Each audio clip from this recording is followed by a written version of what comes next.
Assalamualaikum anak-anakku. Waalaikumsalam warahmatullahi wabarakatuh. Bagaimana pagi ini, sehat? Sehat. Ya.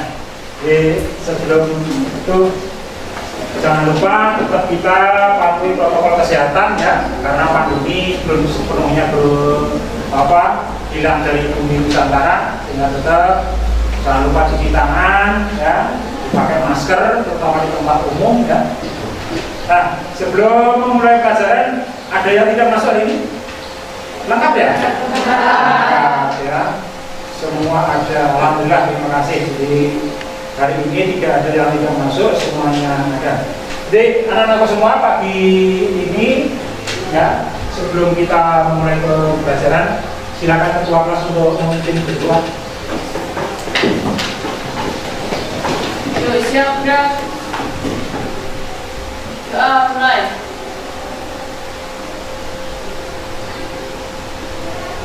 Doa selesai. Terima kasih ya. Nah, pada pertemuan kali ini kita akan berbincang-bincang tentang kebudayaan yang sering kita ketemukan sehari-hari ya. Jadi perlu diketahui agama-agama yang ada di Indonesia itu semuanya tidak lahir di Indonesia. Kita di negara kita ada berapa agama? Salah satunya Islam, terus Kristen, terus Hindu, Konghucu. Nah, semuanya tidak ada di Indonesia. Artinya tidak muncul lahir di Indonesia. Semua ada di luar Indonesia. Nah, kemudian kan muncul pertanyaan, bagaimana mereka sampai ke sini? Nah, pertanyaan kan gitu ya. Nah, untuk itu akan kita tengok bersama-sama ya. Seperti apakah mereka bisa datang ke Nusantara. Nah, sebelum kita bahas lebih lanjut ya, yang perlu diketahui atau yang perlu kalian pahami nantinya adalah apa-apa yang harus kalian ketahui nantinya ya, apa-apa yang harus kalian ketahui nantinya. Yang pertama ya, kalian nanti harus tahu tentang teori itu pendapat ya, teori pendapat tentang masuknya agama dan budaya Hindu-Buddha di Nusantara ya. Kemudian kalian juga harus bisa membandingkan pendapat itu, pendapat yang satu dengan yang lain seperti apa ya. Kemudian yang kedua, kalian juga bisa menyeleksi kelebihan dan kekurangannya dari pendapat. Namanya pendapat kan ada lebihnya, ada kurangnya ya. Kalian harus bisa menyeleksi itu. Nah, untuk itu ya, bisa kalian lihat di sini ya. Adakah dari kalian yang kenal tokoh ini? Ada yang kenal? Ada? Kemudian tokoh ini ada yang kenal? Ada? Tidak ada. Kalau tokoh ini ada yang kenal? Ada? Kalau yang ini kenal? Siapa? Kalau ini? Kalau ini? Kalau ini?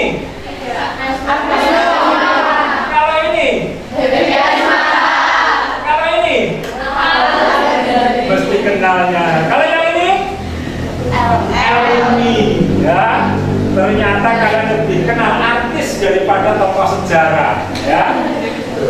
Mulai itu anak-anak semua ya. Jadi inilah yang nantinya harus kalian kuasai untuk bisa tahu ya. Pertama, kalian harus tahu teori tentang masuknya agama dan budaya Hindu-Buddha itu seperti apa ya. Yang kedua, pendapat dari tokoh-tokoh itu seperti apa. Kemudian kelebihan dan kekurangan dari pendapat-pendapat itu seperti apa ya.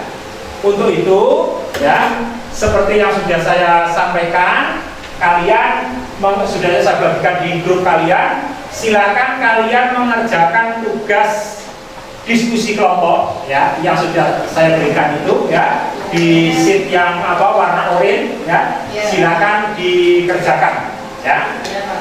Tugas-tugas sudah saya upload di situ, tinggal mengerjakan ya. Apa yang sudah diberikan ya. Jadi tugasnya sudah tahu kan ya? Tahu saya. Jadi tugas-tugasnya kemarin itu adalah tentang apa seperti yang disampaikan itu ya, yang kelompok 1 ya membahas teori peramanan, kesatuan dan seterusnya ya. Saya rasa sudah paham. Silakan bekerja, saya beri waktu 10 menit dari sekarang ya, silakan ya. Oke. Kalian boleh browsing ya, boleh browsing, pergunakan perangkat Anda ya.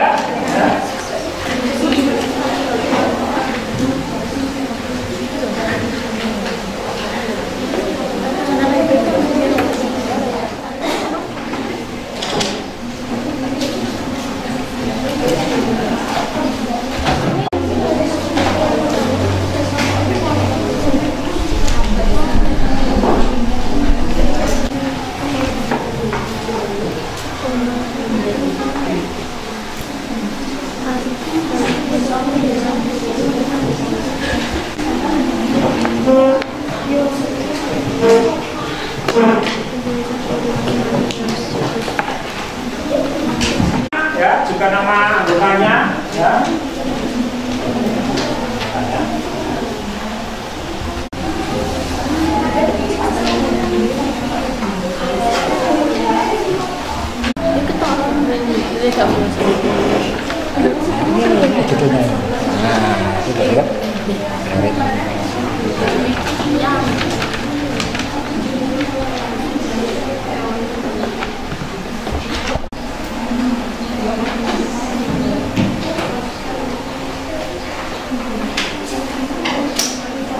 Yang menuliskan di lembar ini buku apa ini? Oh, buku paket. Diambil dari buku mana? Oh ya, dari buku Sejarah Nasional Indonesia. Ya bagus ya. Ini juga browsing. Ya bagus ya. Jadi artinya informasi bisa diambil dari mana saja ya di zaman sekarang, bisa menggunakan handphone untuk membantu pembelajaran ya. Oke. Ya bagus ya. Ini di situ sudah ada.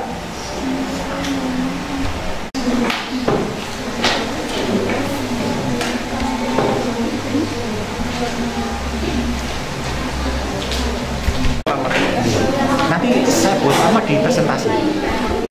Oke, waktunya sudah habis untuk diskusi dalam kelompok. Mari nanti secara bergiliran semuanya dapat kesempatan untuk mempresentasikan hasil kerjanya di depan kelas, dan kelompok yang lain memperhatikan, silakan mengajukan pertanyaan ya. Kemudian yang bagian yang presentasi juga harus siap untuk menjawab pertanyaan dari kelompok-kelompok lain ya. Silakan, mungkin dari kelompok 1 ya, dari kelompok 1 dipersilakan.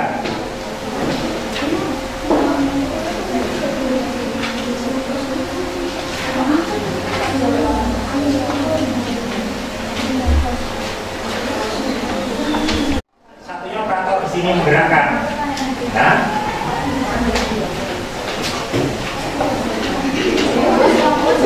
Siapa yang bilang membacakan siapa? Membacakan siapa berdirinya sini? Nah, di sini operatornya 1 siapa ya? Membacakan ini siapa? Kelompok 1. Silakan aja, kok jujur-jujuran. Kamu. Silakan. Membaca dari sini saja. Nah, agak nyamik. Jadi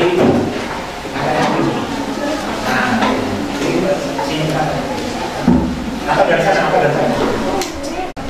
Nama kelompok 1 kelas 10 akal 1 dari tanggal Rabu 31 September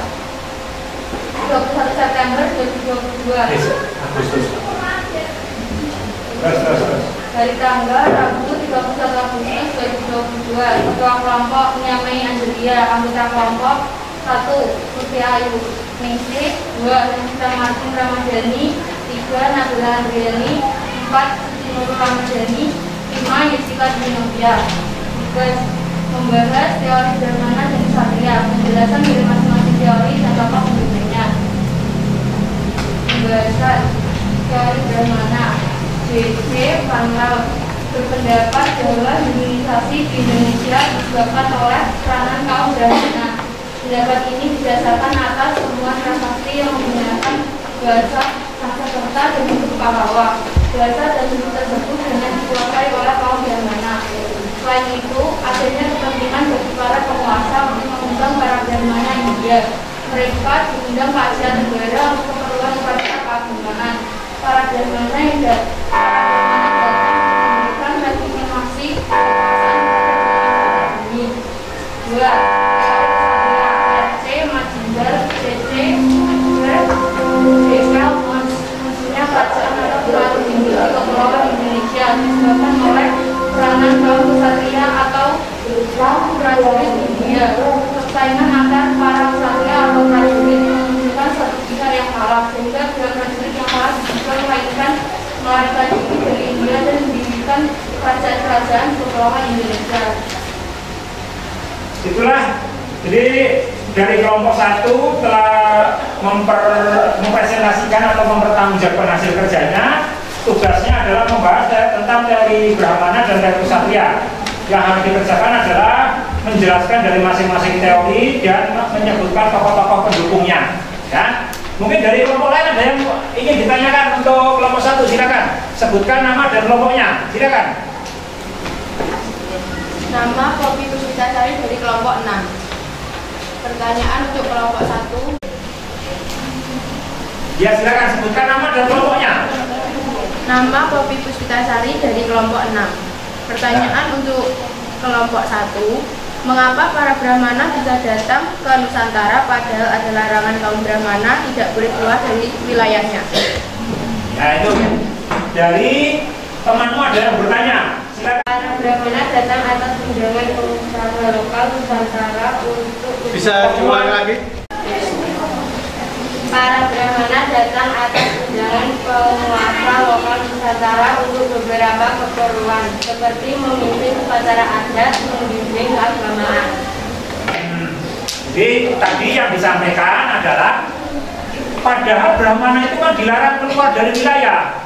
Ya, kenapa kok bisa datang ke Indonesia? Ternyata mendapat apa? Undangan, ya, dengan tugas-tugas apa tadi? Ya, ke Nusantara itu keperluannya untuk apa? Memimpin upacara. Terus apa lagi? Membimbing keagamaan. Apa lagi?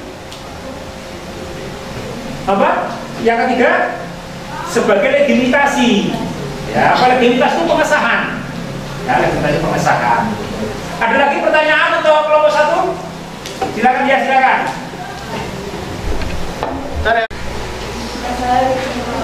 Pertanyaan untuk kelompok 1. Pada saat apakah kaum Waisya atau pedagang bisa menyebarkan ajaran agama? Pada saat pedagang menunggu. Oke, ada pertanyaan lain? Ya. Cukup ya? Oke, terima kasih untuk kelompok 1 bisa kembali ke tempat. Selanjutnya kelompok 2 untuk tampil ke depan.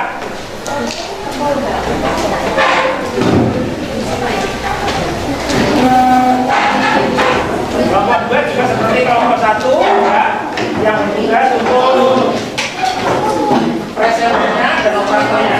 Ya, silakan. Ya, itu geser, cuma geser bapak.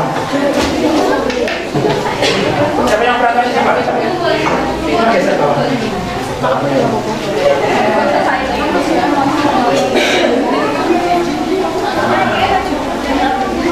Silakan diperkenalkan dulu dan tugasnya apa? Nama kelompok 2 kelas 1 ada hari Rabu tanggal 31 Agustus 2022. Ketua kelompok Uji Putri, anggota kelompok 1 Ria, 2 Yulin, 3 Sutratri, 4 Yulika, 5 Yulia. Tugas membahas teori Waisya, arus balik, dan sudra. Penjelasan dari masing-masing teori dan tokoh pendukungnya.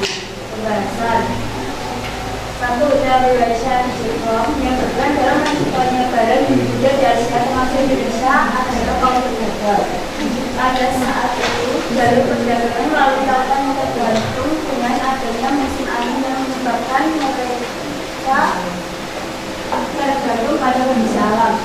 musim angin tidak memungkinkan, maka mereka akan memesan musim lama untuk menuju musim baik. Mereka para pedagang India melakukan perkawinan dengan penduduk pribumi. Dengan adanya perkawinan tersebut, mereka mengembangkan kebudayaan India. 2. Teori arus balik Adhikar-Ghosh. Teori ini berasumsi bahwa perkembangan ajaran Hindu-Buddha yang pesat di India, kabarnya sampai ke Nusantara, dan kemudian menariknya para kaum terpelajar di Nusantara untuk berduduk di India. Setelah mereka berduduk dan pulang ke Nusantara, mereka mulai menyebarkan agama baru yang mereka pelajari di sana sebagai pemuka agama dan pendeta.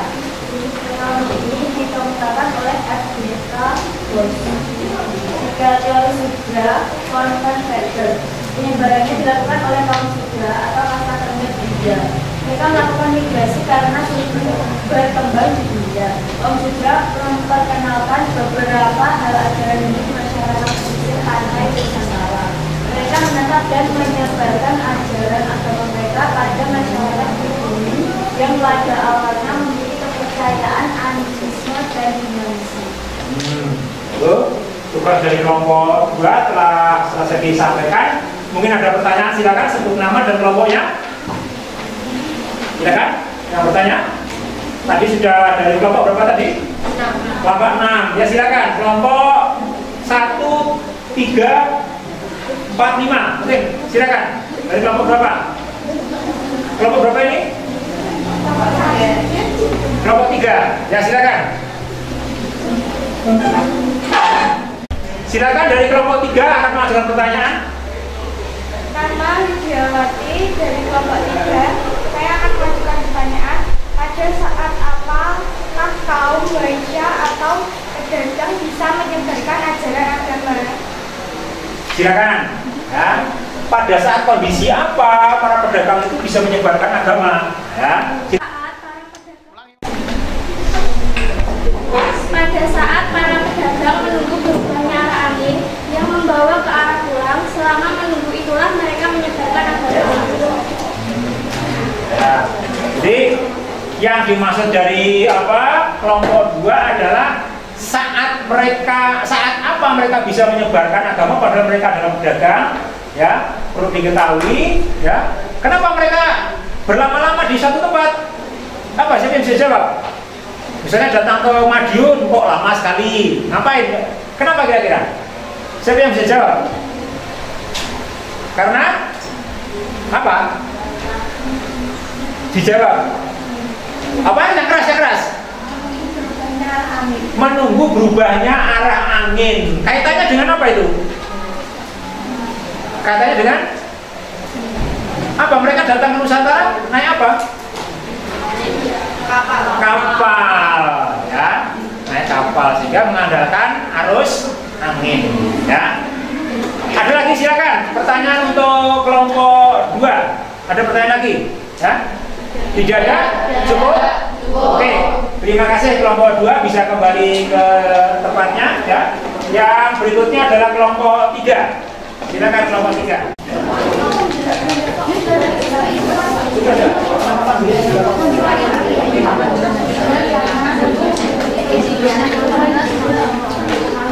Silakan yang baca siapa? Ya boleh, ya silakan. Inilah penampilan dari kelompok 3. Perkenalkan dulu dan tugasnya apa, silakan.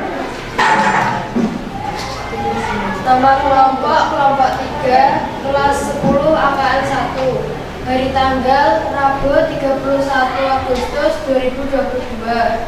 Ketua kelompok Liana Ayu. Anggota kelompok Lidiawati, Maifa Aulia, Pasya Rizky, Priscilia Amanda, Wahyu Dwi. Tugas membandingkan pendapat tokoh pendukung teori Brahmana dengan pendukung teori Ksatria. Pendapat dan kesimpulan hasil perbandingan. J.C. Van Leur, teori Brahmana, berpendapat bahwa Hinduisasi di Indonesia disebabkan oleh peranan kaum Brahmana. Pendapat ini didasarkan atas temuan prasasti yang menggunakan bahasa Sanskerta dan huruf Pallawa. Bahasa dan huruf tersebut dikuasai oleh kaum Brahmana. Selain itu, adanya kepentingan bagi para penguasa untuk mengundang para Brahmana India. Mereka diundang ke Asia Tenggara untuk keperluan upacara keagamaan. Para Brahmana datang untuk memberikan legitimasi kekuasaan kepada penguasa pribumi. C.C. M.C. Majudan Jerman teori Ksatria. Munculnya kerajaan atau pengaruh Hindu di kepulauan Indonesia disebabkan oleh peranan kaum ksatria atau prajurit India.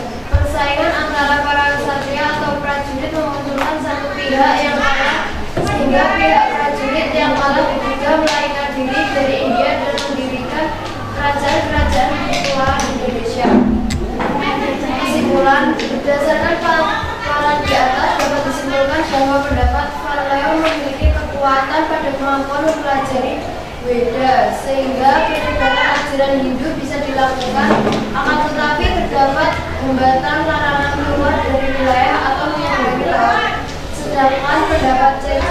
D. Rama memiliki kekuatan pada kemampuan mengorganisir, tapi lemah pada kemampuan mempelajari kitab Weda. Terima kasih. Di kelompok 4 ini ya. Kelompok 3. Oke, dari kelompok 3 sudah selesai mempresentasikan. Silakan ada kelompok lain yang ingin bertanya, sebutkan nama dan kelompoknya. Nah, silakan. Oh, ini. Ya, silakan. Bentar. Perkenalkan nama dan kelompoknya, silakan. Nama Widi Nirmala Putri. Saya di sini akan memberikan pertanyaan untuk kelompok 3. Antara teori Brahmana dengan teori Ksatria, kira-kira mana yang lebih kuat atau dominan sebagai pihak yang berperan menyebarkan ajaran atau budaya di Nusantara? Dari kedua pendapat itu kira-kira yang lebih dominan? Karena ada pembatasan yang boleh mempelajari kitab Weda hanya kaum Brahmana, maka kaum Brahmana memiliki dominasi yang lebih dibanding kaum Ksatria. Jadi kesimpulannya bagaimana tadi? Antara Brahmana dari apa? Brahmana dan Ksatria, dominan yang mana? Dominan yang Brahmana. Ya, karena memang memiliki kemampuan mempelajari ajaran Weda. Ya. Ada pertanyaan lagi untuk kelompok 3? Silakan. Tidak ada, cukup? Oke, ya silakan kembali ke tempat untuk dilanjutkan kelompok yang berikutnya. Silakan.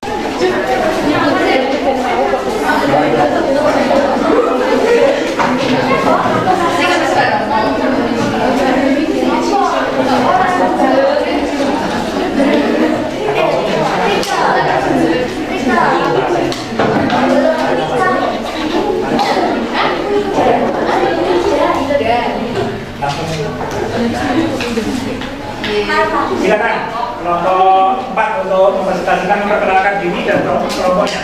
Ya. Hafal kan? Udah. Satu-satu, kamu sebutkan namanya. Saya dari kelompok 4, nama saya Lutfiana Sari. Nama saya Dia Putri Fediska. Nama saya Rizky Finanda Firdaus. Nama saya Ulfina Fitasari. Saya Mila Hindikasari. Tugasnya adalah Tugas membandingkan pendapat tokoh pendukung teori Waisa dengan pendukung teori arus balik dan Weda, pendapat dan kesimpulan hasil pembandingan. silakan. Yang keras, yang keras. Karena beneran nanti di kamera. Silakan. Coba dengar lagi. Tugas membandingkan pendapat tokoh pendukung teori Waisa dengan pendukung teori arus balik dan Weda, pendapat dan kesimpulan hasil pembandingan. N.J. Krom, teori Waisa, yang berperan dalam penyebaran Hindu-Buddha di Asia termasuk Indonesia adalah kaum Buddha. Pada saat itu, jalur perdagangan melalui lautan yang bergantung dengan adanya musim angin yang menyebabkan mereka tergantung pada kondisi alam. Bila musim angin tidak memungkinkan, maka mereka akan menetap lebih lama untuk menunggu musim baik. Mereka, para pedagang India, melakukan perkawinan dengan penduduk pribumi. Dengan adanya perkawinan tersebut, mereka mengembangkan kebudayaan India. FDK Bos, teori arus balik. Teori ini berasumsi bahwa perkembangan ajaran Hindu dan Buddha yang pesat di India, kabarnya sampai terdengar sampai ke Nusantara dan kemudian menarik minat para kaum pelajar di Nusantara untuk berburu ke India. Setelah mereka berburu dan pulang ke Nusantara, mereka mulai menyebarkan agama baru yang mereka pelajari di sana sebagai pemuka agama dan pendeta. Teori ini dikemukakan oleh F.D.K. Bosch. One-Part Faber teori Sudra. Ya. Penyebarannya dilakukan oleh kaum Sudra atau kasta terendah di India. Mereka melakukan migrasi karena sulit berkembang di India. Kaum Sudra memperkenalkan beberapa hal ajaran Hindu di masyarakat pesisir pantai Nusantara.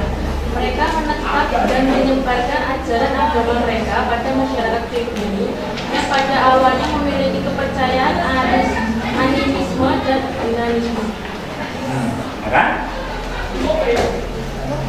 Kesimpulan, berdasarkan uraian di atas dapat disimpulkan bahwa teori arus balik memiliki peranan yang lebih luas dibanding teori Wahyuya dan teori Sudra. Hal ini disebabkan para pelajar yang datang ke India atau pedagang yang tinggal sementara di India kemudian mempelajari ajaran Hindu atau Buddha jelas memiliki kemampuan mempelajari Weda. Sedangkan kaum Wahyuya, pedagang Moini dan kaum Buddha kecil kemungkinan paham tentang ajaran Weda.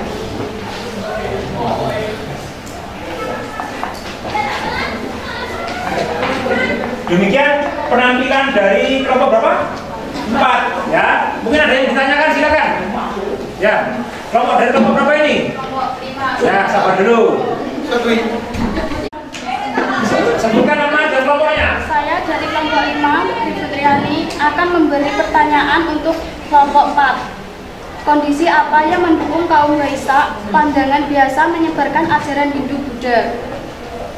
Silakan. Pertanyaannya untuk kelompok 4. Silakan dijawab kelompok 4.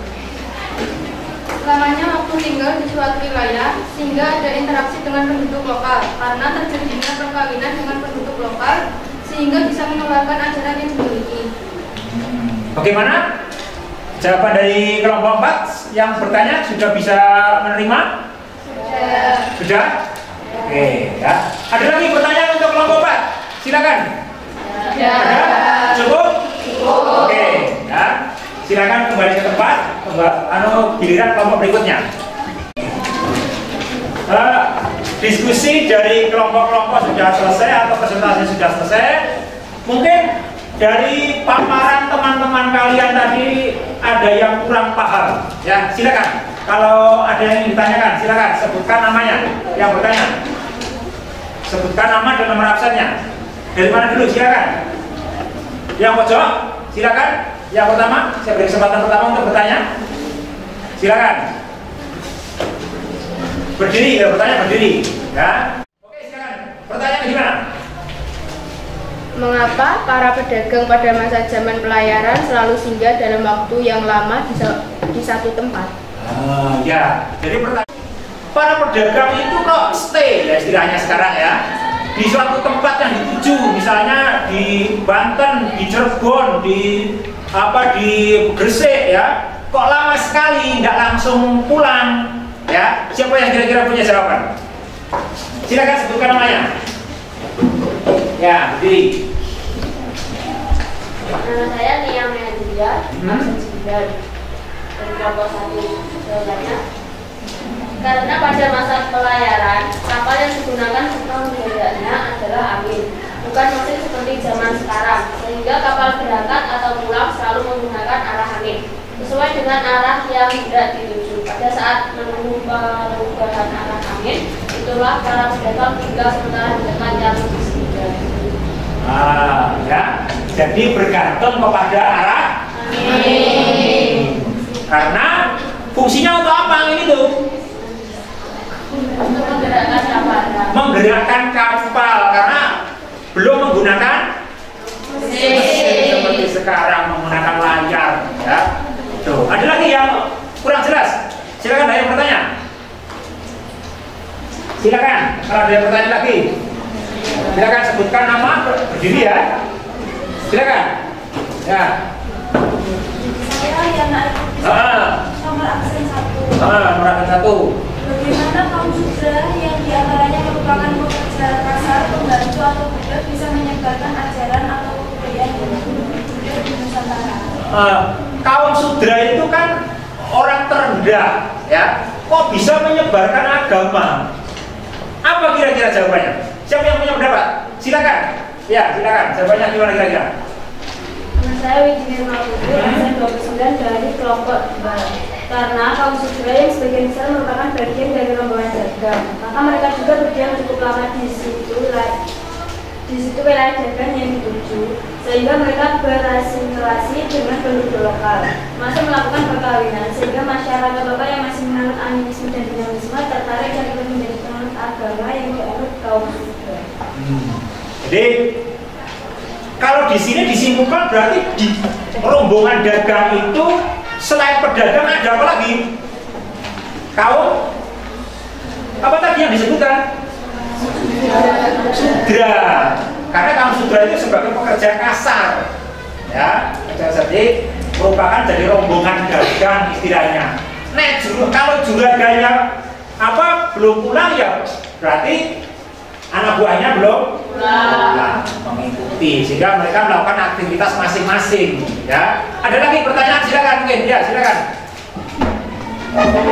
Sebutkan nama. Nama saya Salma Nuria. Absen saya 21. Saya mau bertanya, mengapa masyarakat Nusantara bisa menerima pengaruh berupa agama atau kebudayaan dari bangsa asing? Ya, kenapa kok bisa menerima pengaruh dari bangsa asing? Entah kebudayaannya, entah agamanya.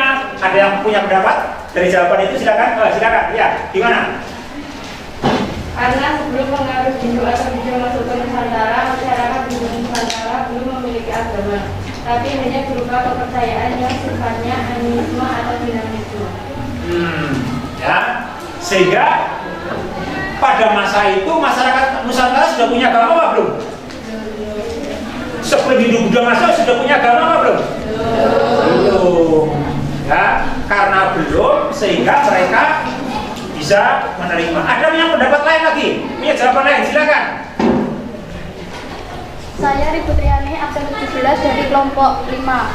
B. Karena secara psikologis atau secara budaya, masyarakat Nusantara sangat terbuka terhadap pengaruh asing atau hal baru yang datang dari luar. Apalagi ajaran Hindu atau Buddha tidak bertentangan dengan kepercayaan yang dianut masyarakat Nusantara masa itu. Ya, sejauh itu tidak bertentangan, masyarakat Nusantara dari dulu selalu terbuka. Ya, terbuka terhadap pengaruh. Ada lagi yang ditanyakan ya sebelum kita ke undangan? Ada lagi yang ditanyakan? Silakan. Sebutkan nama dan nomor absennya. Silakan. Dari oh silakan ya. Nah, sebutkan nama.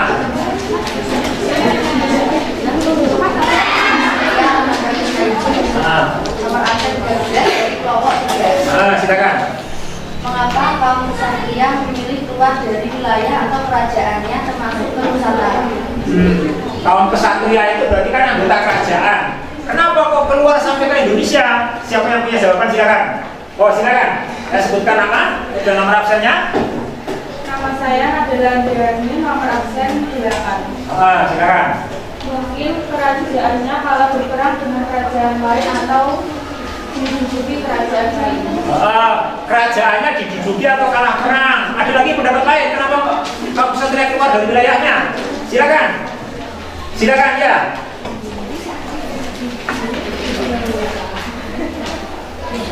Sebutkan nama ya. Saya Wilani Masari dari absen 6. Oke. Menjadi pihak yang kalah dalam pertikaian antar anggota kerajaan. Pihak yang kalah dalam pertikaian dalam anggota keluarga itu sudah biasa ya. Jadi di dalam keluarga istana kalau kalian lihat di film-film itu ya pasti ada persaingan antara sesama anggota kerajaan. Nah, yang kalah akhirnya keluar. Ada lagi mungkin yang punya pendapat lain? Silakan. Silakan. Ya. Nama Melitria Amanda, nomor absen 5. Mendapat hukuman buang atau harus keluar dari wilayah kerajaan karena melakukan kesalahan yang berat. Jadi daripada kena hukuman, mereka lebih baik keluar wilayah atau mungkin hukuman buang, ya, hukuman buang, gitu, ya. Oke, ada lagi yang ingin ditanyakan? Silakan. Ya, silakan. Kamu sebutkan nama nomor absen. Nama saya Indiana Valentina dari absen 30. Apa alasan penguasa lokal di Nusantara mengundang Brahmana atau pendeta dari India? Ayo, siapa yang bisa menjawab pertanyaan dari teman tadi? Silakan. Kenapa para Brahmana diundang untuk keperluan apa? Ya, silakan. Berdiri. Sebutkan nama. Nama saya Yesiva. Menghadap ke sini, Ya, nah, silakan. Nama saya Yesiva Fitriya, absen 32. Menjadikan pendeta atau Brahmana sebagai imam atau pemimpin dalam upacara besar kerajaan. Salah satunya adalah untuk memimpin upacara. Ya. Saya rasa itu ya materi kita sudah cukup ya. Kalau begitu selanjutnya silakan keluarkan kertas. Kalian lihat di HP kalian masing-masing.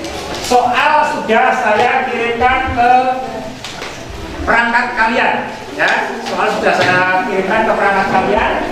Jawab pertanyaan-pertanyaan yang ada pada perintahnya. Ya, silakan. Saya beri waktu 10 menit dari sekarang. Silakan dikerjakan. Ya.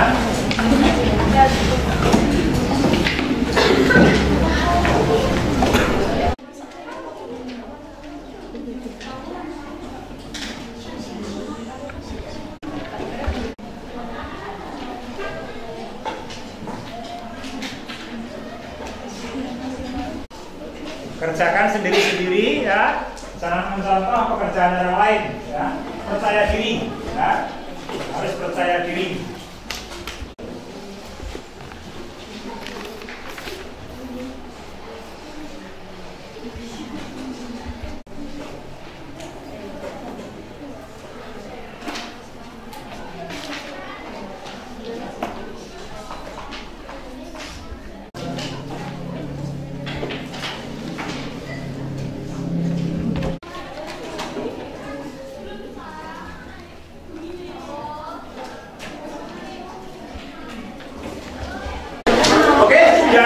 Sudah cukup ya.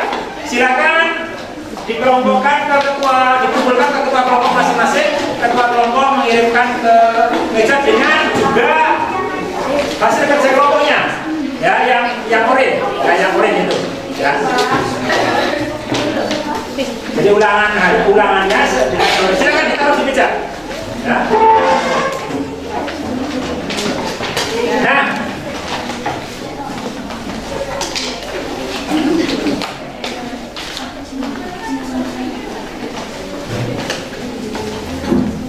Sambil menunggu teman yang lain mengumpulkan hasil pekerjaan, ya, hasil pekerjaannya, kita sudah sampai ke penghujung ya, kegiatan, ya, bahwa kita di awal sudah membahas beberapa materi, kemudian kita sudah mendiskusikan, kita sudah mempresentasikan, ya, kemudian beberapa dari kalian sudah menyampaikan banyak pertanyaan, ya, yang juga sudah dijawab oleh teman-teman kalian sendiri.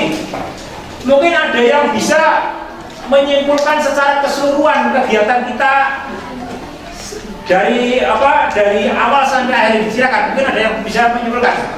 Oh ya, silakan ya. Apa kira-kira kesimpulan dari kegiatan ini? Ya. Wait. Ya, Mas. Kesimpulan dari kegiatan agama dan kebudayaan Hindu atau Buddha adalah kebudayaan atau agama asli atau yang lahir di Nusantara. Ulangi. Kesimpulan dari kegiatan agama dan kebudayaan Hindu atau Buddha bukanlah kebudayaan atau agama asli atau yang lahir di Nusantara atau Indonesia, melainkan lahir dan berkembang di India. Kemudian berdasar pendapat para ahli masuk ke Indonesia dibawa oleh para penjaga atau kasta Waisya atau Siapa NJ Crop yang di dalamnya termasuk dari golongan Buddha, von Van Berber. Masyarakat Indonesia juga tertarik untuk mempelajari ajaran Hindu Buddha. Ada yang sengaja datang ke India atau para pedagang yang tinggal sementara di India. Teori arus balik kabut. Pendapat lain juga mengatakan bahwa para Brahmana atau pendeta. Teori Brahmana J.C. Van Leeuw atas undangan penguasa lokal Nusantara dan di Nusantara. Sedangkan kalangan istana kerajaan atau teori Satria C.C.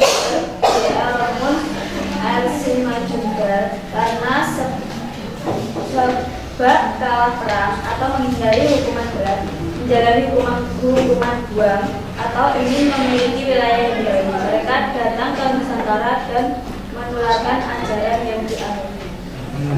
Ya, jadi secara umum ya bahwa kita itu adalah penerima budaya, ya. Kita itu adalah penerima budaya, ya. Sehingga kebudayaan-kebudayaan yang dari luar karena kecerdasan bangsa kita bisa kita terima, kita saring yang baik, ya. Kemudian yang tidak pas itu tidak kita pergunakan, ya.